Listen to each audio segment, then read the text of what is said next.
Hi, this is David White from Sportsman's Emporium, and I'm going to talk a little bit about strike indicator placement, especially with steelhead season coming along.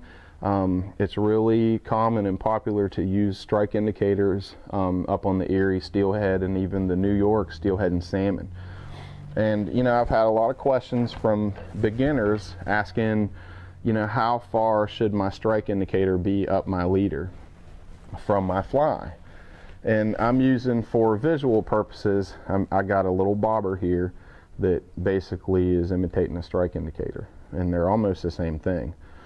But basically, in general, the general rule of thumb for strike indicator placement is you want to be about a foot higher up your leader than the depth of the water.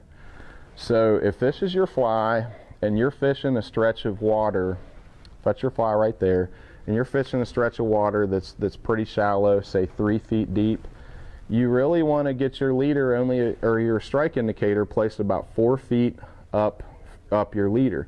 You don't want it to be too far up because it creates more slack and it makes it hard to detect your strike, and you don't want it to be too close to your fly because the surface of the water where your indicator floats moves a little bit quicker than the underwater surface, and you don't want your strike indicator to create a drag on your fly and pull your fly through the water.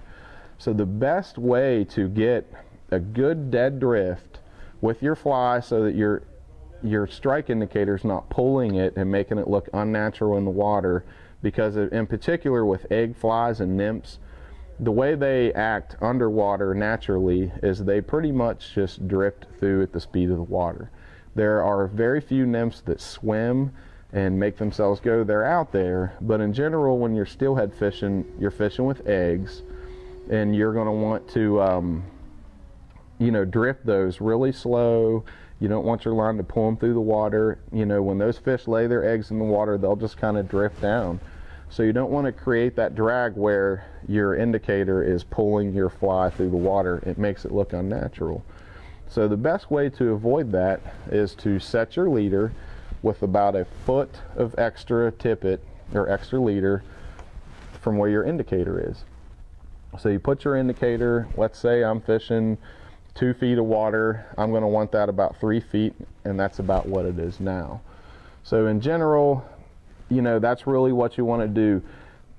I know people who do set them a little bit less than a foot, and for different current speeds, you'll find your own sweet spot. But that really is a great place to start, is just always remember, look at the depth of your water. If you're fishing 4 feet of water, you want your strike indicator 5 feet up your leader. If you're fishing 5 feet of water, you want it 6 feet up off your leader.